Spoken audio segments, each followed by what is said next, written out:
I felt pretty good as I left the dealership. They were the proud owners of a Prius hybrid, and I was the enthusiastic new owner of a new Jeep Grand Cherokee SRT. I stopped at a stoplight and sat there with a huge, goofy grin on my face. I knew what I was going to do. When the light came on, I pushed the gas pedal in. The 2-liter supercharged Hemi howled, and I started it up until it wouldn't budge. I downshifted it to the acceptable limit, and the smile became permanent. When I pulled into my driveway, I didn't drive it into the garage. In a minute, I was going to drive again. I stepped inside and smelled something cooking. It smelled like spaghetti. I never really liked spaghetti. Good thing I had plans. I didn't yell, "I'm home," like I usually do. I just went upstairs, changed into my golf clothes, got my clubs out of the closet, and headed for the front door. Rachel came out of the kitchen as I was heading for the front door. "Charles, where are you going? Whose car is that? Dinner's almost ready. Why are you dressed like that, and why do you have golf clubs?" "Well, honey, I'm going to play golf. This is my car. These are my golf clothes, and I need the clubs to play golf." She stared at me like I was crazy. "You didn't say anything about playing golf. How about dinner?" "I'll have dinner at the country club," I told her. "Have a nice dinner." I heard her voice just as I was closing the door. "What do you mean, it's your car?" I didn't have time to answer trivial questions, so I continued on my merry way. My phone started ringing almost immediately, so I turned it off. I got to the country club, enjoyed a very nice dinner with Ralph and Pete, and played 9 holes. I hadn't played in a while, and it was noticeable. By the time we finished, I was starting to recover and felt better for the next time. We agreed to play Saturday morning, had a couple beers, and I went home. I knew there was a real storm brewing in my house. I pulled the SRT into the garage and went inside. A very angry-looking Rachel was sitting in her chair watching TV. Lightning flashed from her eyes and her eyebrows rose. "What the hell is wrong with you, Charles?" Thunder rolled off her lips. "Nothing, actually," I said. "What the hell is wrong with you?" The rebellion seemed to take her by surprise. I should mention that I'm not usually this argumentative. I'm a calm guy. If I don't care about something, I stay quiet. I don't care about the color of the appliances in the kitchen. She wants stainless steel instead of black. As long as we can afford it, I don't care. It's stainless steel. I was sure she took my general lack of opinion as a lack of will. It was probably my fault to some extent. There would be no more of that. For a moment, she looked at me in surprise. "What the hell is wrong with me?" She practically hissed. "You come home driving this gasoline-eating monster, tell me you're going golfing, skip the dinner I made, and you have the nerve to ask me what's wrong?" I thought about it for a moment. "Yes," I said calmly. "Yes." "What do you mean, yes?" She was practically foaming at the mouth. "Yes, I do have the courage to say that." Her face was blotchy and flushed. "Are you drunk, Charles? Are you on drugs or something?" "I had a couple beers at the country club, but no drugs. Do you have any drugs you want me to take?" She seemed to be at a loss for words, but quickly came to her senses. "There might be. Maybe you need to take some antipsychotic medication." She stepped back and opened the door from the kitchen to the garage. The car must have impressed her. "A beautiful car?" she snorted.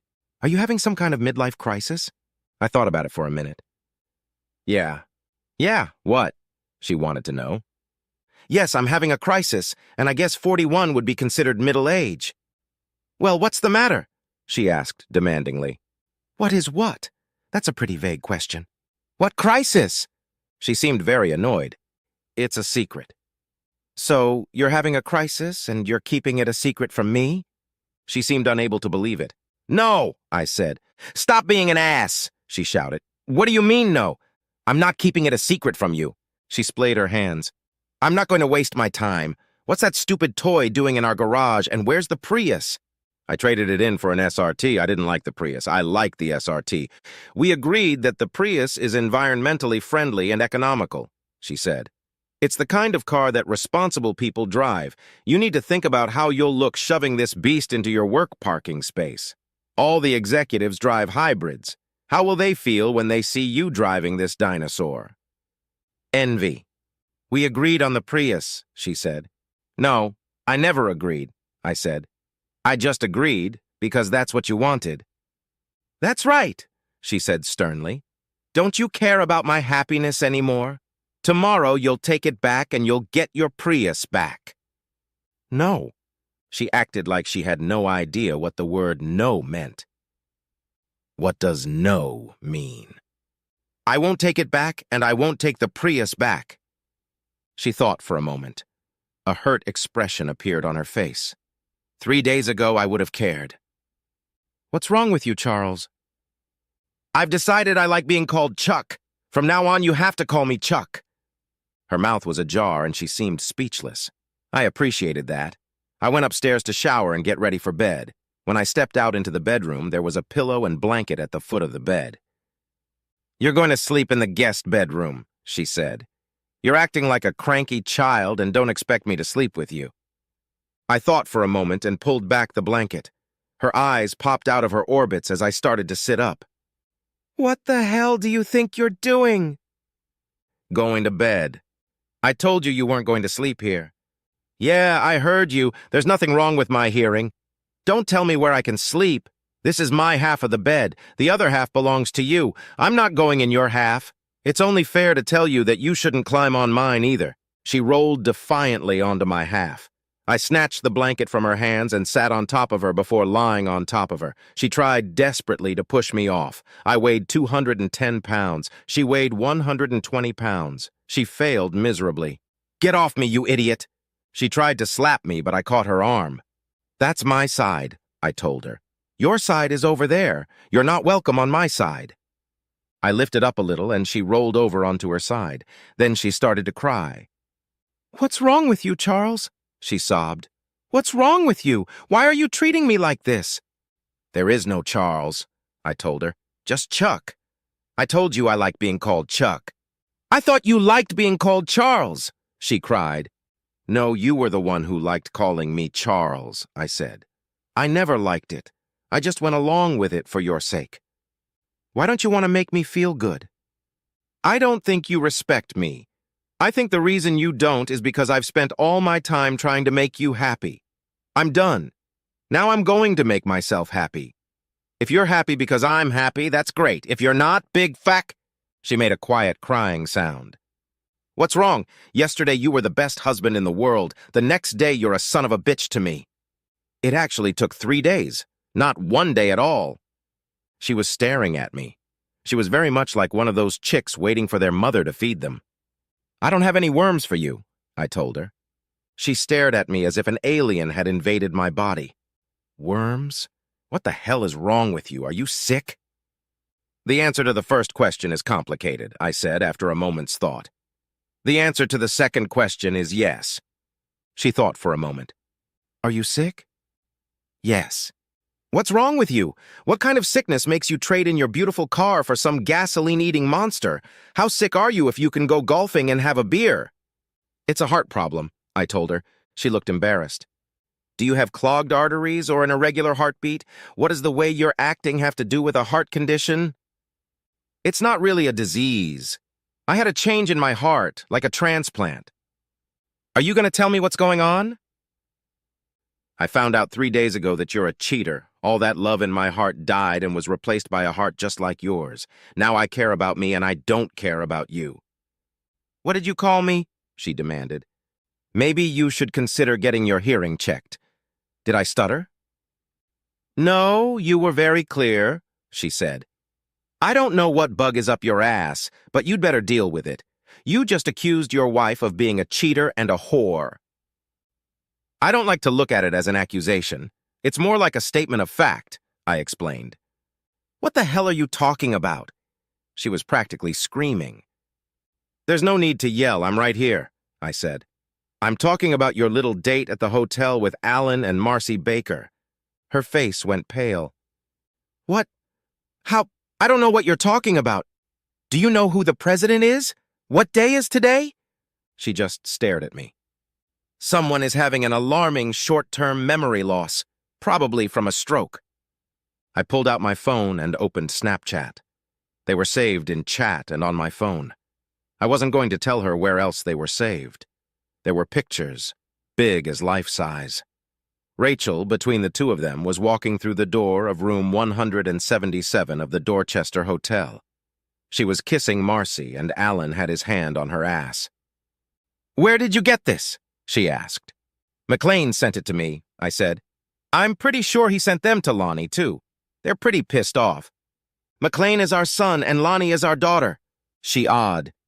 "McLean? He saw—" "You're lying! You got them from somewhere. I showed her the picture McLean took."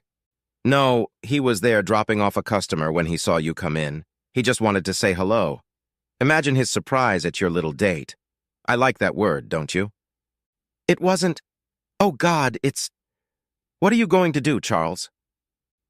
"Charles isn't going to do anything," I said. "Chuck's already on the case.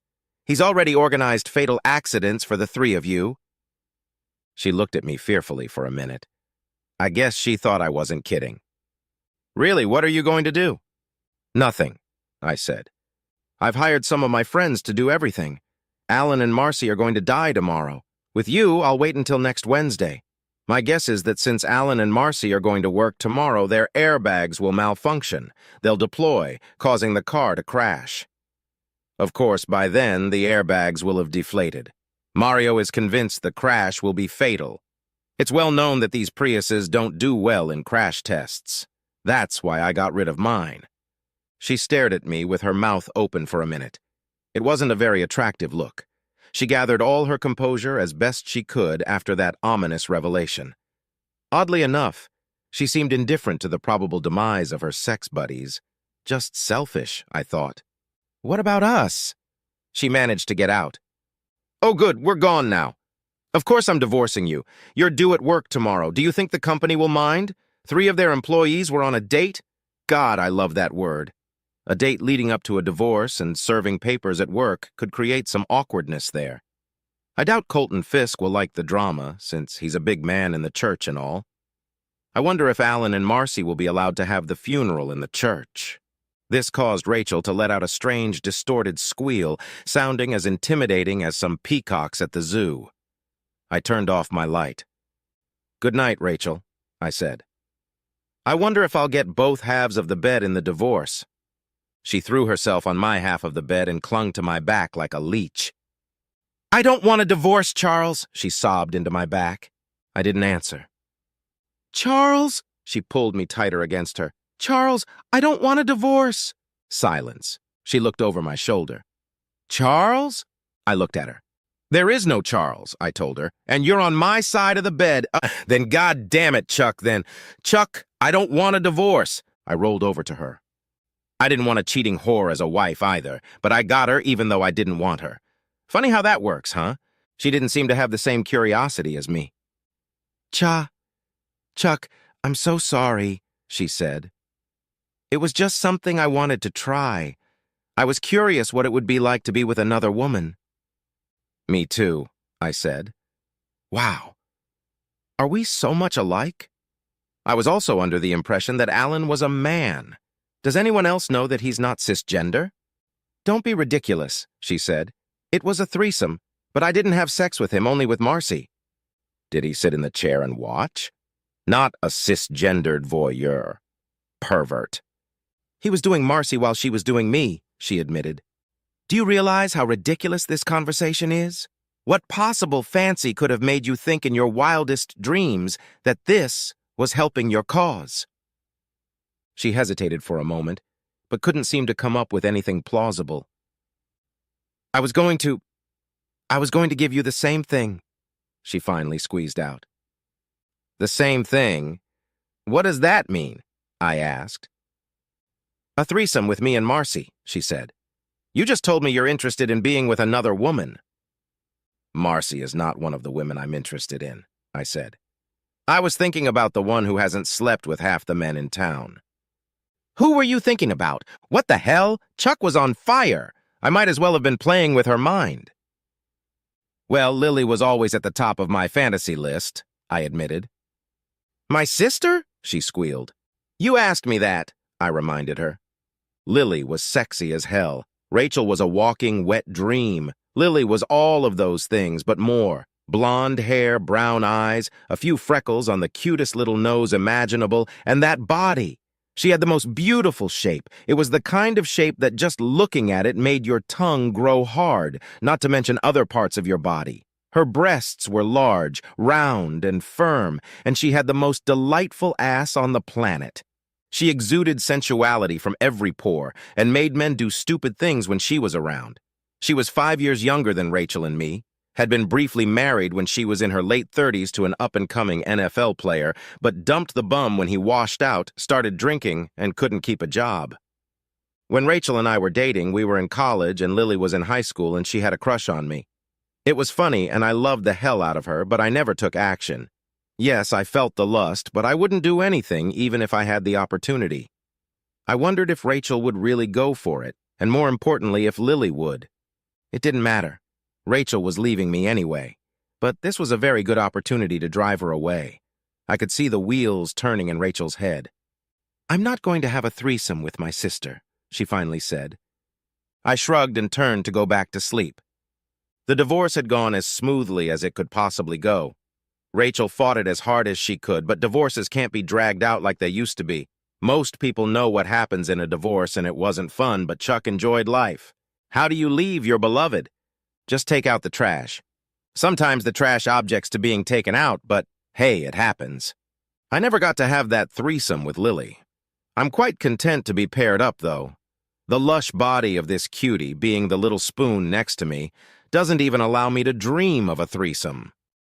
My phone vibrated, and I looked down to see a call from my husband, Tim. "Sorry, babe. We're going to be delayed another 20 or 30 minutes. "No problem. I'm at the bar and just ordered a glass of wine. I'll sip it slowly." "Oh, shit, leaving you at the bar could be dangerous." "Yeah, the bartender just told me some guy at the other end of the bar paid for my wine. This could get interesting." I waved a hand at the guy. "Screw it. I'll get there as fast as I can." I rescheduled our order, so there's no waiting for me to get there. Now be a good girl. "Hey, I never start anything. I just sit here quietly and sip my wine. Besides, there are a few other women at the bar and there's a little company at the table next to me." Of course, that's like parking a Ferrari among a bunch of SUVs and expecting no one to notice. "Ah, you say the nicest things. Now get to work so you can finish up and join me." "See you in a few minutes, my love." Tim hung up the phone, chuckling. Sipping my wine, I eavesdropped on the conversation of the young ladies at the next table. A new person had just joined them, and she was not being greeted warmly. The first three had been talking animatedly, but when the new girl appeared, they fell silent. They called the new girl Kelly, and when she took off her light cloak, it was clear why the other three had fallen silent. Jealousy. Kelly was simply stunning. Long blonde hair, beautiful face, large breasts, slim waistline, long legs, the full package. Moments after she sat down, the bartender brought her order and the girls started chatting. It wasn't long before Kelly turned to one of the girls. "Okay, Jill, cut the crap. Is it true you're sleeping with Collins?" There was stunned silence for a few seconds before Jill replied. "Where did you hear that?" she asked angrily. "Jimmy told me that Collins bragged about taking you to his cabin for the weekend. Is that true? Are you going away with him for the weekend?" "Fuck you, Kelly, you left him. You have no right to decide who he goes out with." "Hey, Jill, I don't care about Collins. That was months ago. I just want to know if you're really dating him, or if it's just his usual crap." Jill seemed to calm down as Kelly and the other two girls waited for her answer. "It's none of your business. We haven't done anything yet. But yes, we're going to his lake house this weekend, and I'm looking forward to it." Kelly's face spread into a wide smile. She held her fist up and said, "Yes!" The other ladies just stared at her. Kelly quickly dug through her purse and pulled out her cell phone. She pressed a few buttons and then turned to Jill. "Okay, give me Brad's cell phone number." "What? I'm not giving you my husband's cell phone number." "What the hell, Jill? Now that you've opened up your marriage, I want to take a look at Brad. I know he probably told you that I flirted with him at the team barbecue last month while you were busy hanging up on Collins. I've never seen a guy blush as much as he did. God, I just want to eat him up." Stay away from my fucking husband, you slut. He told me you gave him your number and told him to call you. He's my husband. He's not available. Bullshit. That's what an open marriage is. You play along and he plays along. I think he's really cute, and I want to give it a try. What kind of open marriage is that, crap? We don't have an open marriage, yelled Jill. Kelly's mouth dropped open. She looked at the other two girls, but they were only studying their drinks. Then she looked at Jill again, slowly shaking her beautiful blonde curls. He doesn't know. Are you completely stupid? Are you going to cheat on him? Oh my God, Jill! Kelly, please, he has a conference in Atlanta, and he's going away for the weekend. I've never done anything like this, but I really like Collins, and I want that promotion, so I'm going for it. Bard will never know, and I'll never do it again. Please, Kelly, stay away from him. We still want to have children. Please don't ruin my marriage. Kelly sat back in her seat and stared at Jill, shaking her head. You know he's going to find out someday, and when he does, he's going to dump your ass. Okay, Jill, I won't say anything to anyone, but when the shit hits the fan, I'm gonna fly in and take that guy away from you.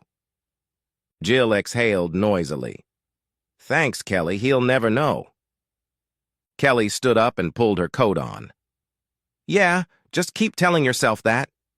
Shaking her head, she turned and walked out. Hey, beautiful. Sorry to keep you waiting. Tim leaned over and kissed me. Our table is ready, shall we go? I stood up and took his hand. We took a couple steps and then I stopped. Tim, honey, please go and guard our table. I'll be there in a minute. I turned to the table as Jill and her friends were already standing. Excuse me, Jill, can I talk to you for a minute? Jill seemed a little surprised and asked, Do I know you? No, but in a way I know you very well. Please, just for a moment. Jill turned to her friends. You guys go ahead and I'll see you tomorrow. We sat down at the table again, and Jill looked at me expectantly. I smiled. Jill, I was sitting at the bar and overheard your conversation with Kelly. I have to warn you not to do what you're planning.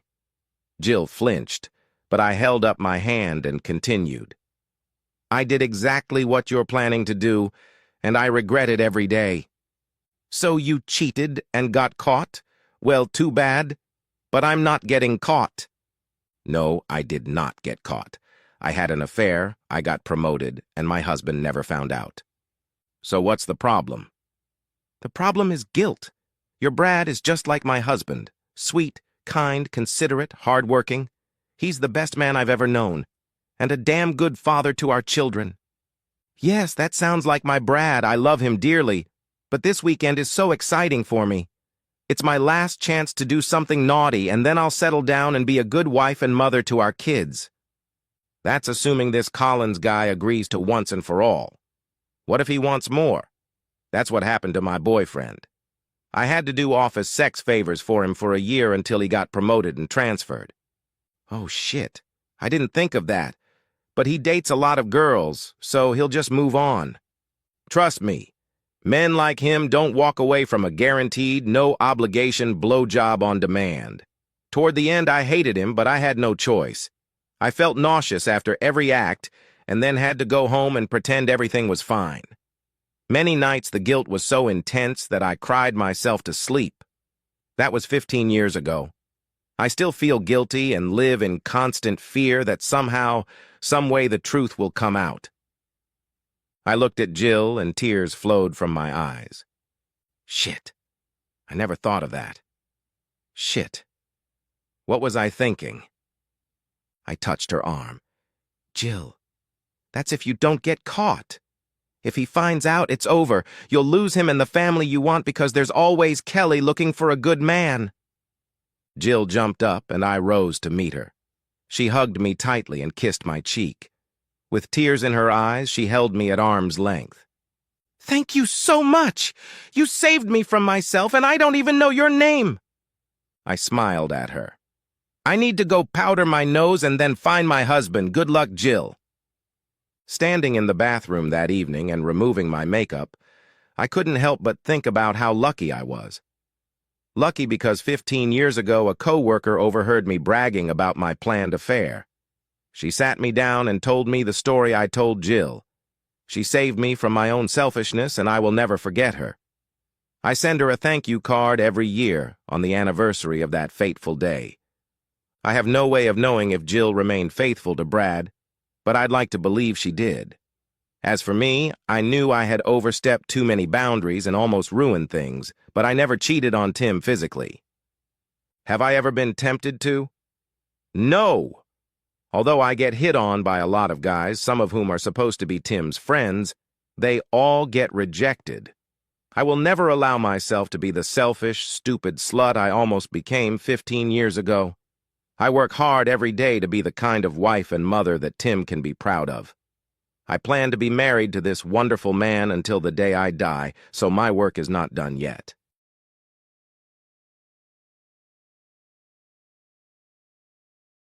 David looked around the small, dimly lit waiting room. A few odd magazines, mostly women's magazines, were scattered on the nightstand next to his chair.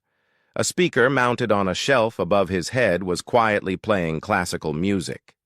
The music was loud enough to drown out the quiet murmur of voices he could hear through the wall, but not loud enough to be overwhelming. The door opened and she walked in. Susan looked up at him and smiled weakly as his gaze moved to her face. He quickly looked away. He made no move to speak to her. Even though there were 6 chairs in the room, she sat down in the seat next to him. "Thank you for coming, David. I hope Dr. Marks can help us move forward." David remained silent. He looked into her eyes and she saw distrust in his gaze. Just as she was about to launch into another apology, the inner door opened and a crying woman stepped out, wiping her eyes with a handkerchief. The woman quickly crossed the room and left the office. A moment later, a short, plump woman approached them through the inner door. Her hair was short, and she wore almost no makeup. Her brown sweater was tight around her sagging breasts and didn't hide her bulging belly. Her green skirt hung to mid-thigh, and her simple brown shoes did little to contribute to her short stature. "Mr. and Mrs. Stillwell? I'm Fran Marks. Thank you for coming in today. Would you please step into my office?" Dr. Marks didn't wait for an answer, but simply turned and walked back to her office. Susan followed right behind her, and David reluctantly followed his wife. When everyone was seated, Dr. Marks spoke. "So, I see that the court has ordered counseling for you because Susan's attorney requested it after David filed for divorce. Am I understanding this correctly?" David and Susan nodded, and then Susan spoke up. "I hope you can convince David to drop the divorce and come home to me and the children." Dr. Marks nodded and turned to David. "And you, David? Why are you here today?" David raised tired eyes to Dr. Marks. "I'm here because the judge said I had to be." "I see. Well, we're here until 11 more sessions. Hopefully we can resolve some issues between you and let you get on with your lives." David said nothing. He just stared dumbly at the doctor. Fran Marks sighed quietly and pitched forward. "Okay, Susan, why don't you tell me why you're here?" "Like I said, I want David to stop this stupid divorce and come home. I do not want a divorce. His parents, my parents, our children, and our friends all agree that he should stop this stupid divorce and come home." "David, it seems like everyone who knows you thinks you shouldn't divorce your wife. What made you file for divorce?" "She said she didn't love me anymore. I can't be married to a woman who doesn't love me." Susan hissed loudly. "That's not true. I never said I didn't love him. In fact, I told him repeatedly that I loved him." "David, if Susan says she still loves you, why don't you believe her?" David looked at Susan in disgust and then turned to the doctor. "Actions speak louder than words." "But I didn't do anything," howled Susan. David folded his arms across his chest. "And yet—" Fran raised her eyebrows. "I need you to explain this to me, David." David raised his left wrist and looked at his Apple Watch. He tapped it a few times and then spoke. "It was 5 weeks ago this Friday. I came home from work and she was sitting at the kitchen table with a glass of wine waiting for me. It took me about 20 seconds to realize something was wrong. She said we needed to talk and asked me to sit down with her. I took the glass and sat down. She told me that she had accepted a date with another man and was going out the next night. She said that if the date went well, she wouldn't be able to get home until mid-afternoon on Sunday. Dr. Marks, I may not be the sharpest knife in the drawer, but even I could figure out what this means. I realize that if my wife plans to spend the night with another man, she no longer loves me. Susan groaned again. But I didn't do anything. I didn't go on dates. I didn't sleep with anyone. You left me and filed for divorce even though I didn't do anything. Is that true, David? Susan says she didn't go on a date and she didn't cheat on you. If that's true, why did you file for divorce? Intent. Dr. Marks looked puzzled. Intent? David nodded at her. Yes, intent.